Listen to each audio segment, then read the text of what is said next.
Happy Friday, beautiful people. Happy Friday, happy Friday. It is July the 14th, 2023, day 76 of year 5 of reading through books, laws, and prophets. Another 5-year consecutive day count. It is day 1456. Today we're picking back up on page 478 in the Holy Megillah, also called the Secret Nazarite Scroll, in the Holy God Spells section. We're going to pick up on verse 6:11 and going to read through even more parables and stories of Yahshua. So, Father, we thank you that you have given us the ability to raise others. I see who are here hanging out with us today. Avia, greetings, my beloved family. Audrey, shalom, family. Don, what's good, sis? Tone, the lonely one, Grand Rising, family. Nazarene the Sing, Grand Rising Creator Gang, Family Lamb, y'all. Peace, love, and light, y'all. Our girl, shalom, everyone. Easy, shalom, Grand Rising. Elijah, Grand Rising, family. And everybody else here hanging out in the background. Happy Friday, see. All right, y'all, let's get started straight away. Oh, I forgot to cut on my flute. Meditation music. Hold on. I love the atmosphere it sets. I let it play in the background a lot, but not just here. It's really relaxing throughout the day.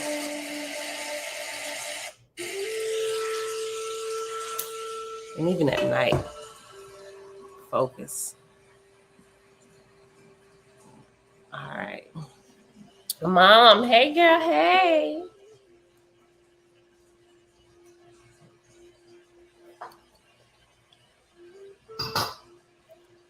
All right, y'all, let's get started. Page 478, verse 6:11. A story told by Yahshua, the journey to find the great guru. Behold, in India, there are many teachers with a reputation for great wisdom, but not all with that reputation are truly wise. Some simply have good marketing skills. I'm gonna highlight that. That's good. I ain't never heard it put that way. But not all of them with that reputation are truly wise. Some simply have good marketing skills. One day, Yahshua was visiting the hut of a true sage, an elderly yogi. Though this sage was truly wise, he had no great reputation.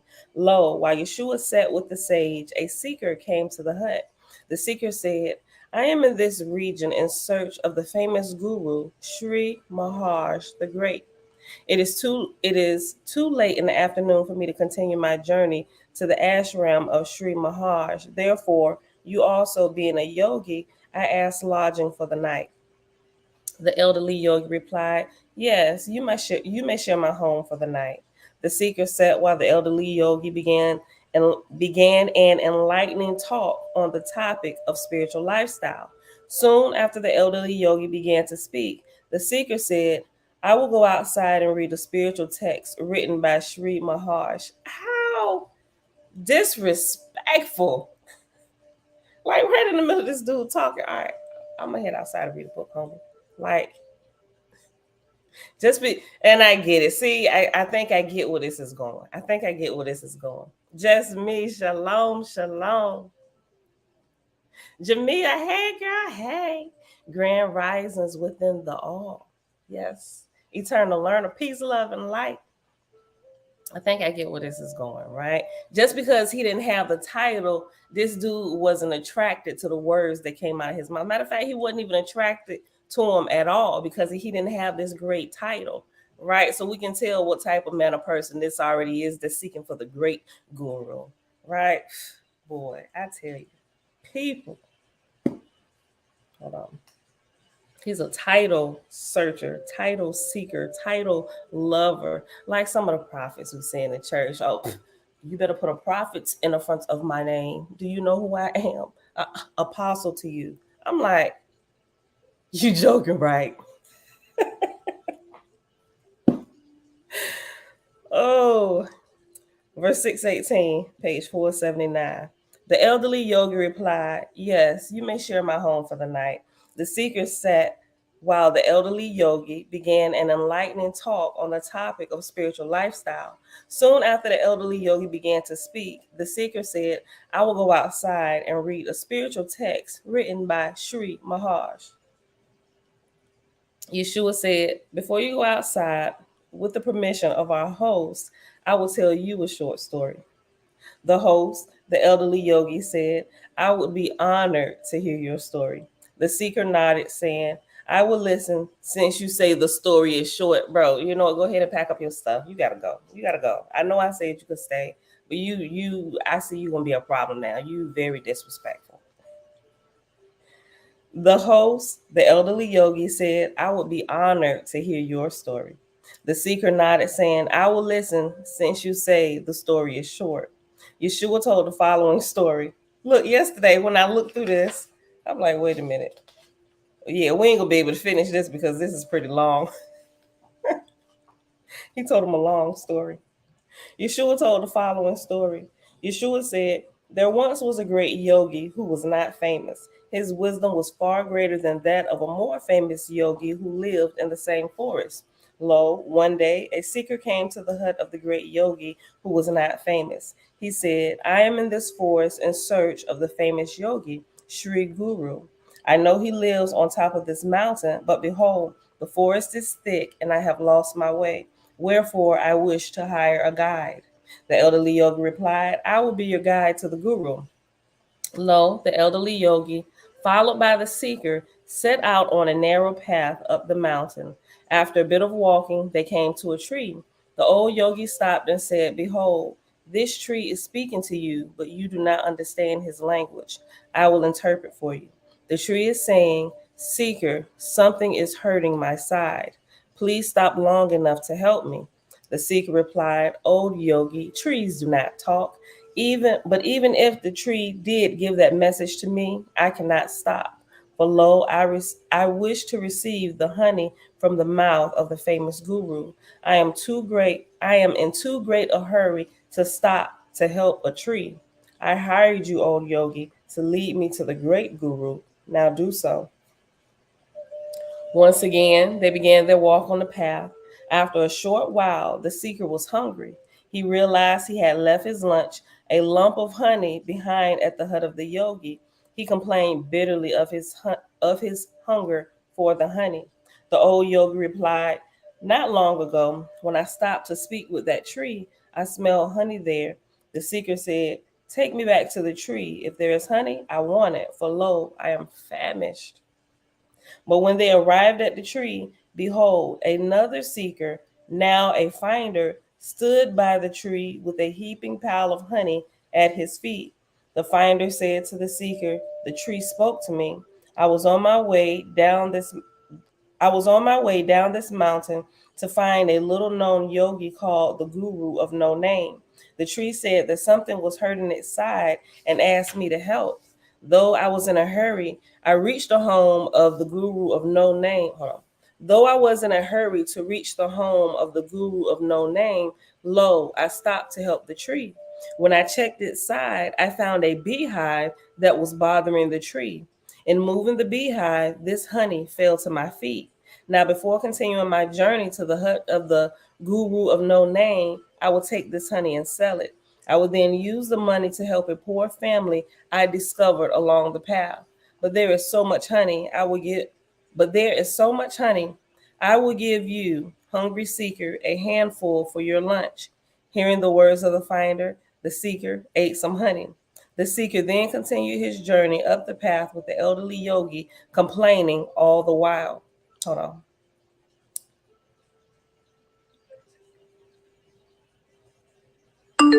Yeah, that's right. Okay. I had to go back and make sure I didn't misread that. Okay. Verse 659, I'll go back up. "I will then use the money to help a poor family I discovered along the path. But there is so much honey, I will give you, hungry seeker, a handful for your lunch." Hearing the words of the finder, the seeker ate some honey.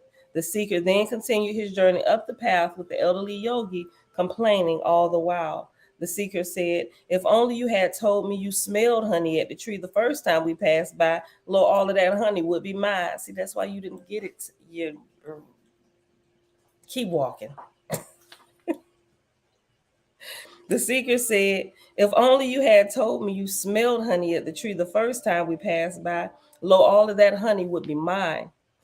After another bit of walking, the guide, the elderly yogi, said to the seeker, the ant by your feet is speaking to you, but you do not understand the language. I will interpret it for you. The ant is saying, please help us. We are digging a tunnel and some big stones are blocking our path. Please, O seeker, help us move the stones. The seeker replied, I am in a hurry to reach the palace of the famous yogi. I have no time to help ants. Once again, the seeker and the elderly yogi continued their walk on the path. After a short while, the seeker was thirsty. After the seeker complained bitterly of his thirst, the yogi said, back where the ant was, I saw back where this is the second time you've done this to me. Back where next time we come upon the stop, you better tell me everything that you can see. I'm paying you to take me to this famous yogi. And that should include a good rundown of the landmarks that we bypassed. And everybody else that came in hanging out. Top of the day to you. Tabitha, hey girl, hey, beautiful day to the EOF family, to the family of creators. Verse 671, page 480. Once again, the seeker and the elderly yogi continued their walk on the path. After a short while, the seeker was thirsty. After the seeker complained bitterly of his thirst, the yogi said, back where the ant was, I saw a spring of fresh water. The seeker demanded, take me there so I can fill my water jar. When they reached the spring by the ant, lo, a poor family was celebrating. Yea, the family jumped with joy. The seeker filled his jar with water and asked, why are you celebrating? The father of the family replied, we have found a bag of gold. It had been buried beside the path for many years, just waiting to be found. As we walked down this mount to visit the hut of the guru of no name, lo, I heard an ant call to me. His ant community needed help moving some big rocks that were impeding their path. I helped, and in digging to move those rocks, I uncovered this bag of gold. Here, seeker, you may have a nugget.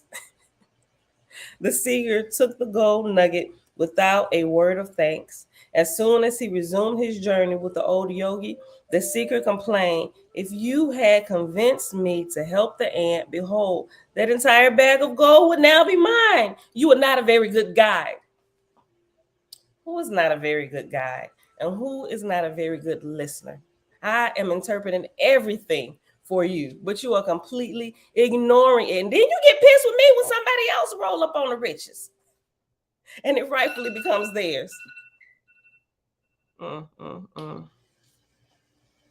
Oh, I know some business people that need to hear this story. I'm looking at this in a whole nother light. Listen. Hold on.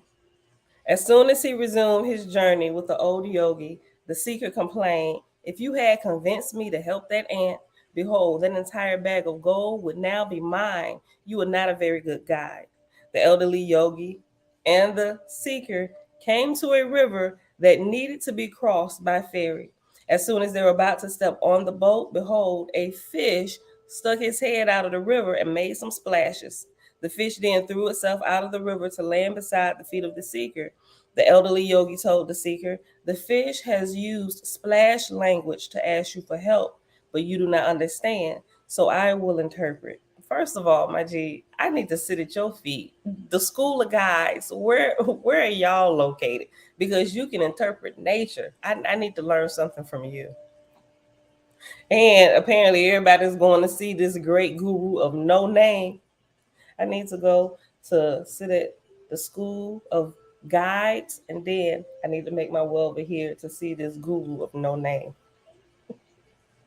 The fish is asking you to give him a bit of that healing herb you carry in your pouch. The fish has swallowed a stone that has caused great pain in his belly.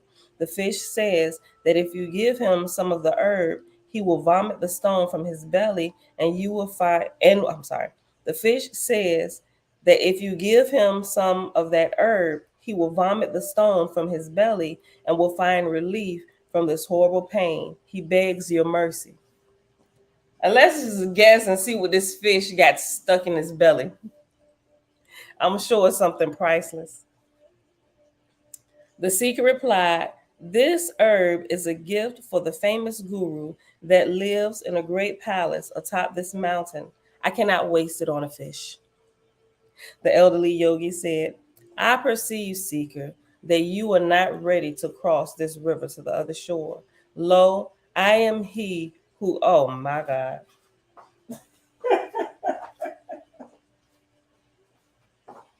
Listen to this. What a dagger right in the shanana. Listen, let me go back. Verse 695. The seeker replied, "This herb is a gift for the famous guru that lives in a great palace atop this mountain. I cannot waste it on a fish." The elderly yogi said, "I perceive, seeker, you are not ready to cross this river to the other shore. Lo, I am he who was once the famous yogi atop this hill. But lo, I gave up that long ago to seek peace of anonymity. For behold, I found that fame was a burden. I abandoned my fancy ashram, which was as rich as any kingly palace, and descended the mount to serve others. Now I teach in relative obscurity, though a few true seekers sit by my fire. You, O seeker, prove the old proverb true. You can lead a horse to water, but you cannot make him drink. Now I will heal the fish. Lo, I have some of that herb in my pouch." The elderly yogi gave the fish the herb, and as the fish had foretold, he vomited up the stone from his belly. The stone landed at the feet of the elderly yogi. Behold, the stone was a giant ruby. The yogi gave the ruby to the seeker and said, "Give this to one in need. Then you may find the guru within. That guru is always present, but you must create the proper inner condition, or will not have ears to hear." Best story yet.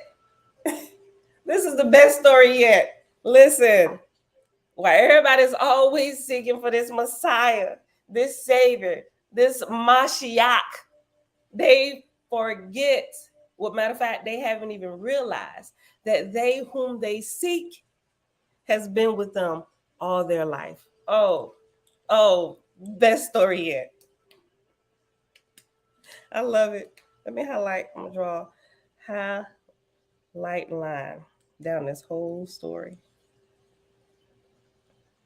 Oh, this is one for all my people still stuck in religion, waiting on messiahs, Hamashiach, Hamashiach, however you want to say.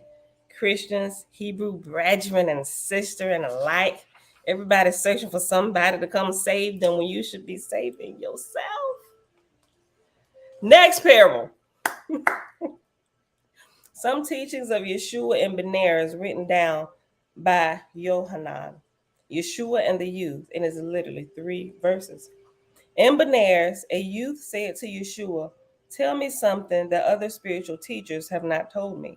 Yahshua said, "The wise man takes good care of his teeth. If he is compassionate, he teaches the young to do the same." That was it. Them 3 verses. The next little short story. Yahshua and the man who wanted a trustworthy servant. Hold on. Stone Hobbit. Can't help others if you can't help yourself. Know thyself. That's right.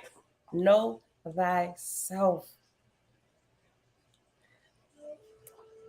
In Benares, upon hearing a man complain that he could not find a trustworthy servant, Yeshua said, "Become trustworthy and be your own servant." Ooh. Ooh. Let me highlight this and tell y'all a quick little story.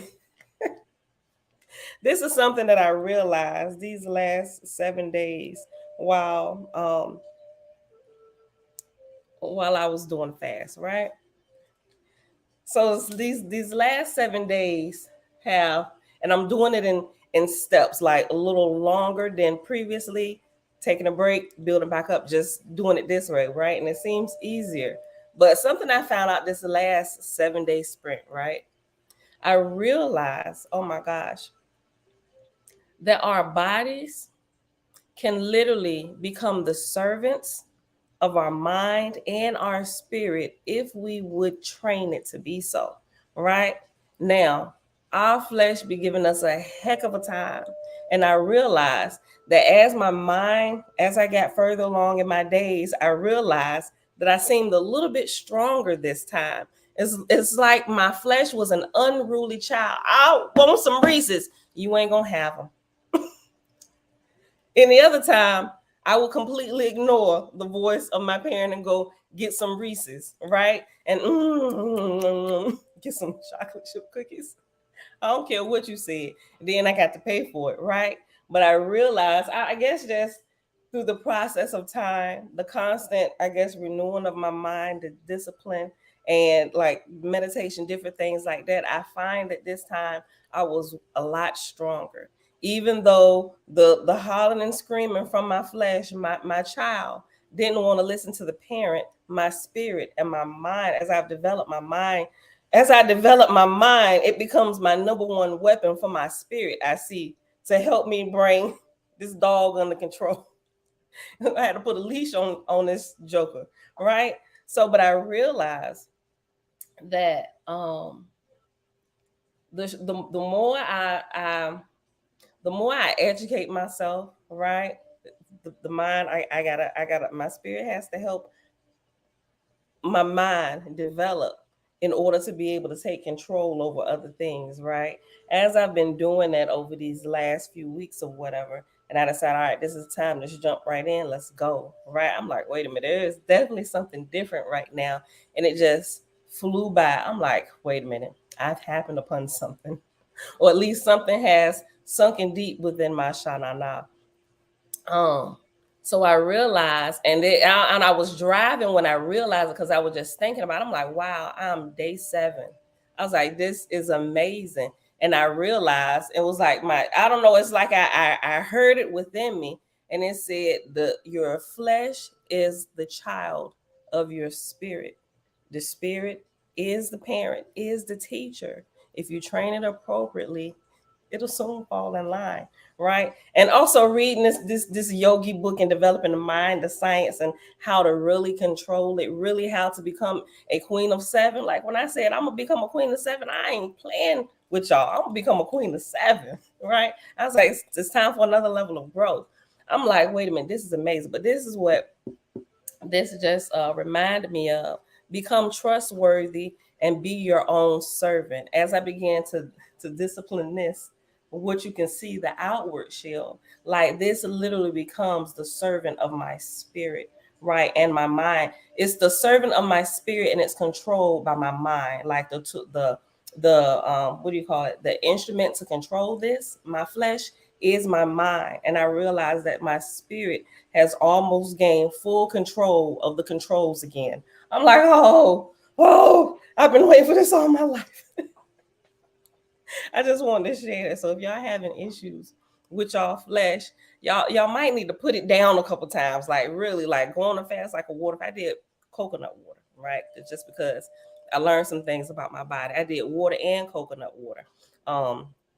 But my body was crying out, I need this, I need this. You don't need the Reese's, girl. You don't need the chocolate chip cookies. But what you do need is, I'm going to give you a few electrolytes, right? And I still got my snake juice, right? It's the same thing. I remember I told you about that. But it accomplishes the same thing that pure fresh coconut water does. And I've decided to err on the sweeter side of things now. And I realized this was a lot better for me. I was like, wait a minute. There is definitely something different. So I would recommend, I'm not a medical doctor nor a physician, so go and check into that, right? But I'm just saying, from my personal experience, the coconut water this time has been amazing. So But yeah, your flesh will become the servant of your spirit and will be controlled by your mind if you would discipline it to be so. And now you have a worthy servant walking around here in the flesh to do your bidding and to help others. I'm like, I done grew just a little bit. A little bit is what I love. Okay. All right, let me just read that again. This one verse. Yahshua and the man who wanted a trustworthy servant. And Benares, upon hearing a man complain that he could not find a trustworthy servant, Yahshua said, become trustworthy and be your own servant. I love that. I was planning on asking you for an update on your fast and where you are sharing before I could. Hold on. And here you are sharing before I could. Yep. Stone Hobbit. Smiles, self-discipline, appreciation for sharing this space with the vessel. 2, sing and dance, love the real eyes. Thank you. Brian Jogue said, peace to the chat. Just me. Matthew 6:24. Then said Iesu. I like how you switched that out from Jesus, right? Then said I, because that's what it was originally, right? Had they have kept that original thing, Iesu, right, they would have been more in line even with what OWASP teaches you as it breaks down the meaning of Iesu and how it wasn't just one person. There are multiple people literally who have become kings of 7 and queens of 7 who are considered by the world Iesu, right? I like that. Thank you for that. Matthew 16:24. Then said Iesu unto his disciples, if any man will come after me, let him deny himself and take up his cross and follow me. I love that verse. Tabitha, thanks for sharing, Pam. It is an encouragement. I understand clearly what you're talking about. Yeah, he just gotta keep going, y'all. Even if you got to do it in short sprints, do it in short sprints. All right, walk the path, walk it. Don't. What I'm trying to say is don't try to skip steps. If you're having a major problem, if you keep finding yourself at points of frustration, what I learned with my children is you've missed a step somewhere. Go back, right? Because this shouldn't be as hard as it is, right? Or as you think it is. You've missed a step. And I missed a step. So I had to go back. I'm like, boom, I got it. Okay. Next little short story. Yahshua and the man who desired a long life. We're on page 481, 716. In Benares, Yahshua met a man who went to extreme measures to try and ensure a long life. When Yahshua invited the man to go for a walk to the top of the nearby mount, the man said, I might stumble, hit my head, and die. Well, dang, that's the first thing you thought about. Behold, my greatest desire is to live a long life. Wherefore, I never leave my village. If I leave, who knows what might happen? I could get killed. Yahshua replied, a greater achievement than long life is a life well lived. Live well and come what may. I like that. I like that. A lot of people actually like that. They never see the outside of their cities. Live life well, come what may. Divine patience is the next one, 3 verses. In Benares, a philosopher told Yahshua, like you, I hope and pray for the eventual salvation of all sentient beings. But lately I wonder, will God let time go on that long? Yahshua replied, the fruit of divine patience is long and ripening, but it is the sweetest of fruits. That's good.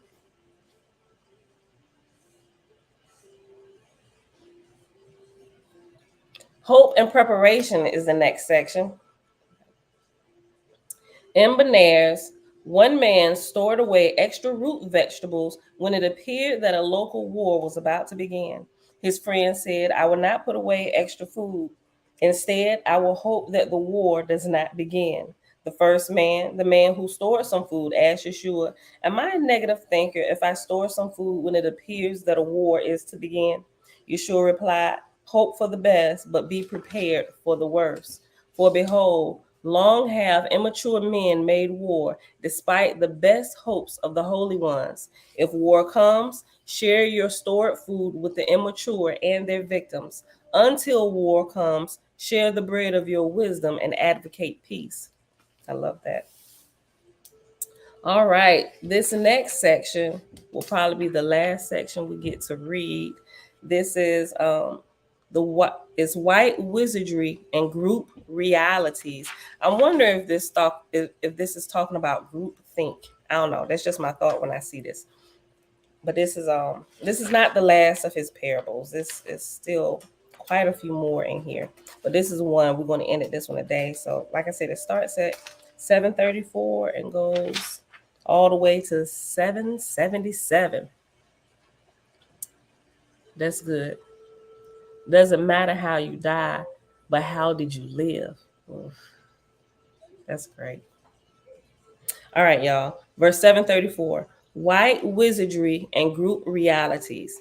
In Benares, sitting behind a barn with a group of stable boys and street children, Yohanan and Yahshua discussed white wizardry and group realities. Yohanan said, yesterday, when the man asked if he was a negative thinker for storing food when it looks like a war may soon begin, you said, hope for the best, but be prepared for the worst. For behold, I have long for behold, long have immature men made hope. I'm sorry, I keep messing that up. For behold, long have immature men made war despite the best hopes of the holy ones. If war comes, share your stored food with the immature and their victims. Until war comes, share the bread of your wisdom and advocate peace. With your blessing, Yahshua, I will share my thoughts on your words of wisdom. Also, with your blessing, I would like to ask a question. Yeshua replied, good friend, with sincerest interest, I will hear your thoughts expressed. Yea, and from the deep within, I will answer your question. Yohanan said, as you have previously taught me, all people are wizards, knowingly or unknowingly, weakly or powerfully, and even the relatively weak have far more power than most imagine. I hear you, Yeshua, and I agree. What you say matches my own observations in life, both intellectually and intuitively. You have taught me that wizards, in the most general sense, are all who have power. Hold on, let me go back. Okay. You have taught me that wizards, in the most general sense, are all who have the power, latent or actualized, to exercise willpower, essentially all beings. Also, you have taught me that wizards, in the most specific sense, are those beings aware of the power of their will, their I, to conjure, and who knowingly conjure enchantments or disenchantments in relative harmony or disharmony with the divine will. In that category are those who knew that the wizards in that category are those who know that they are wizards and act on that fact, seeking training and increased ability. White wizards will seek training from white wizards with the aim of improving their ability to manifest goodness in the cause of love. Dark wizards will seek training from dark wizards with the aim of improving their ability to control their environment to their own personal advantage, regardless of harm to others. White wizards are altruistic. The dark are greedy and selfish, cruel and cunning. You have taught me that according to our intention and methodology, we become good white wizards or bad dark wizards, most of us passing through various shades as we rise and fall on the rungs of consciousness. Our type of wizardry, announced not only by the color of the robe or the order we affiliate with, but even more so by the color of the robe of light that is our aura as perceived by beings of elevated consciousness. You have taught me that white wizards conjure in harmony with the divine will by affirming with the angelic choirs of the highest heavens of love chants such as let there be light and peace on earth, goodwill toward all, and specific enchantments to address the various ills we, as healers diagnosed in our environments. You have taught me that Nazarene's specific enchantments are never out of harmony with the universal love chants of Jah and Elohim and Yah. You have taught me that by our life of enchantments, we, Nazarene white wizards, conjure the Garden of Eden consciousness of heavenly embodiment on this fallen world, with the intention of returning this world to its original status as a heavenly world, and then to see it ascend unto even higher group realities and even higher heavens. Even so, as you said, yesterday, for countless generations, we have watched the immature make war and conjure pain in this group reality. You advise us to always, regardless of the violence of the group reality, chant up the great universal love enchantments, and also, as Nazarene white wizards, to conjure from our inner cauldron specific wellness enhancing enchantments in harmony with the essential tree of life, which is the healing tree. Yesterday, your words caused me to reflect on the fact that white wizards have chanted positive enchantments of universal love, this world is still at war. I ask you, Yahshua, is the seeming incongruity of belief in the power of positive enchantments to conjure peace and love our belief and the stark reality of the violence of the world around us, despite our chants for world peace, explained by a true understanding of nature of the interaction between individual ovums and group ovums? Boy, that was a long question. Yeshua replied, "You asked the key question, Yohanan, to which I will answer yes."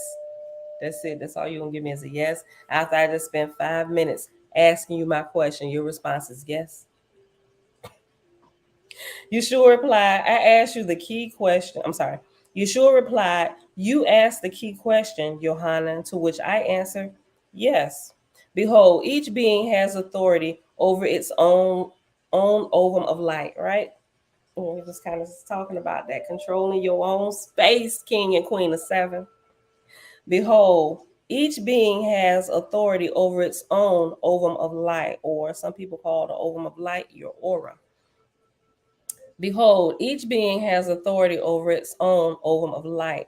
Within your own ovum of light, you may create the kingdom of heaven within, regardless of the actions of other beings. But co creating a kingdom of heaven in a group reality is dependent on thoughts, words, and deeds of many beings. Lo, each being is an I, a drop of the ocean of I am with willpower and intentions. Let me read that again. Lo, each being is an I, a drop of the ocean of I am with willpower and intentions. Your good intentions may be met by the counter intentions of multitudes in a group reality. I'm almost done. So got 5 minutes. We almost at 777. Okay. Your good intentions may be met by the counter intentions of multitudes in a group reality.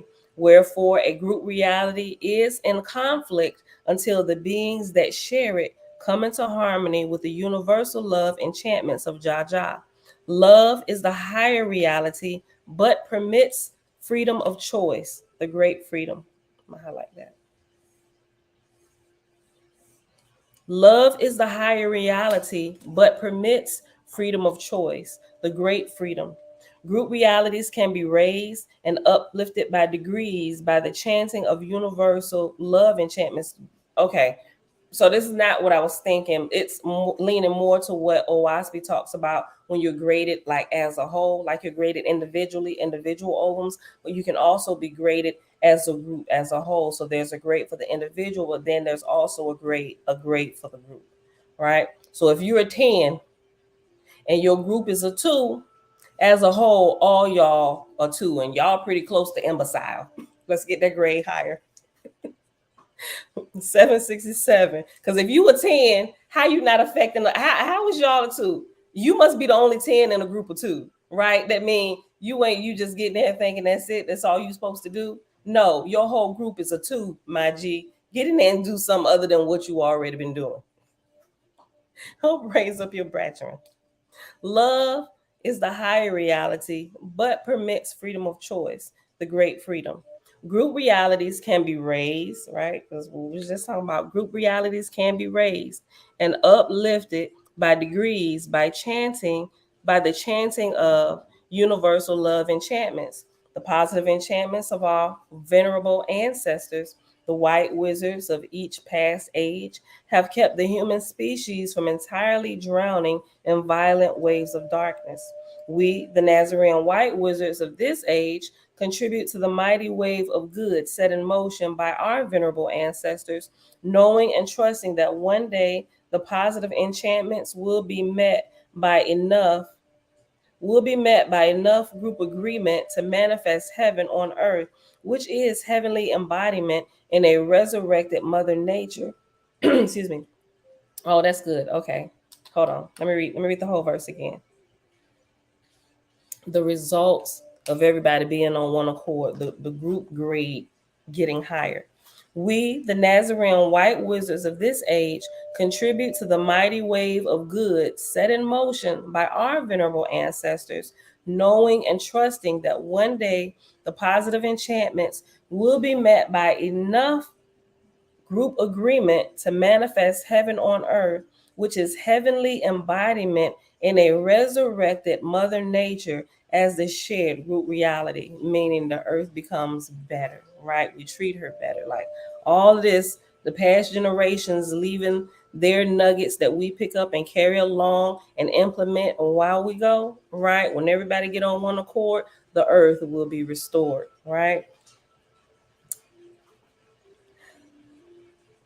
We, the Nazarene white wizards of this age, contribute to the mighty wave of good set in motion by our venerable ancestors, knowing and trusting that one day the positive enchantments will be met by enough group agreement to manifest heaven on earth, which is heavenly embodiment in a resurrected mother nature as the shared group reality. We trust that love will be victorious, for love is all attractive and is the highest group agreement. When we chant peace on earth in the midst of continuing war, we know that we are conjuring the kingdom of heaven on earth one verse at a time, like building a temple stone by stone. Because we rest confident in the ultimate universal victory of love, our enchantments of peace amidst continual warfare are not chanted in the attitude of losers, but in the positive manner of confident winners. That in itself is magic. Love is the most powerful magic and is the assurance of the ultimate victory of the white wizards of Jaja and Elohim and Yah. Until that victory is manifest in shared group reality, be gentle like a dove, but also wiser than the serpent. Be prudent and store some food before war, but never be stingy. And that's the end of this particular parable. And that was beautiful. I like that. All right, beautiful people. So that is the end of our reading for today. Oh, Cosmo and Cal up in the house. What's going on, fam? Peace to the righteous gods and Nirvanian goddesses. All right, y'all. That is the end of our reading for today. We done. Right? It is Friday, July the 14th, 2023. Day 76 of year 5 of reading through books, laws, and prophets. Another 5-year consecutive day count. It is day 1456. We read pages 611. No, I keep doing that. I'm sorry. I keep saying the verse. We read page 478 to page 4. Hold on. To page 483. And that was verse 611 all the way to verse 777. 11. 777. Y'all get it.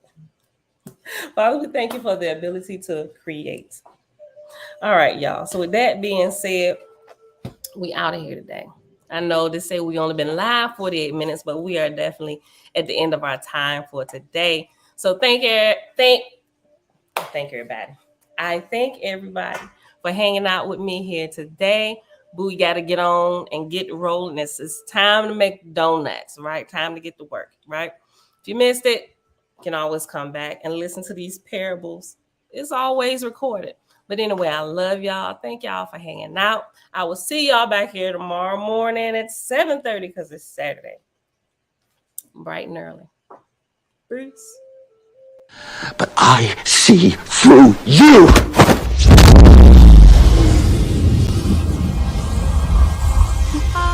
I'm from outer space, I got Milky Way for blood, evolution in my veins. I'm gold, I've been far away, I'm illuminated now, making moves. What did you just do to me? I pushed your astral form out of your physical form. What's in that tea? Psilocybin? LSD? It's just tea. With a little honey. What just happened? For a moment, you entered the astral dimension. What? A place where the soul exists apart from the body. Why are you doing this to me? To show you just how much you don't know. Open your eye. Been dreaming about flying for a long time. I had a vision from the birds, they want a cosign. What's happening? This isn't real, this isn't real, this isn't real, this is... Dreaming about flying for a long time. I had a vision from the birds, they want a cosign. His heart rate is getting dangerously high.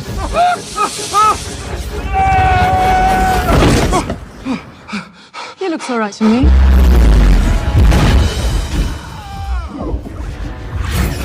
You think that this particular universe is all there is?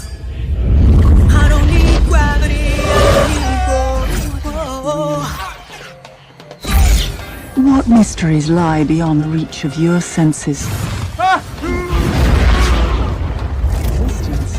Mind and matter meet. Thoughts shape reality. I don't need gravity, I just need growth.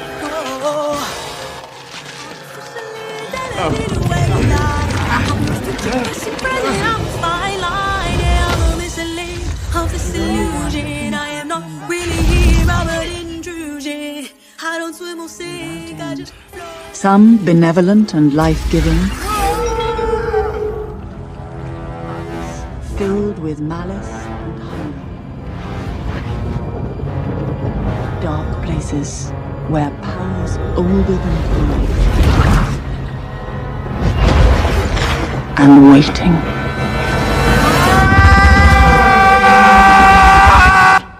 I don't swim or sink, I just float. Who are you in this vast multiverse? I don't need gravity, I just need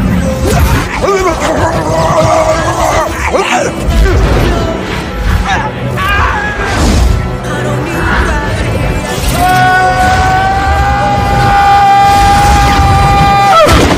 need gravity, I just need growth. Have you seen that before in a gift shop?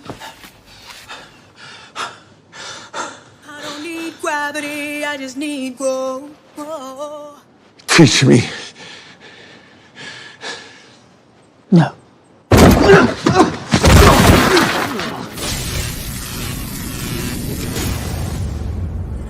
It's an earthquake rumble. I won't ever ever fall, never stumble. And I don't need to be humble. Break down walls like Jericho crumble.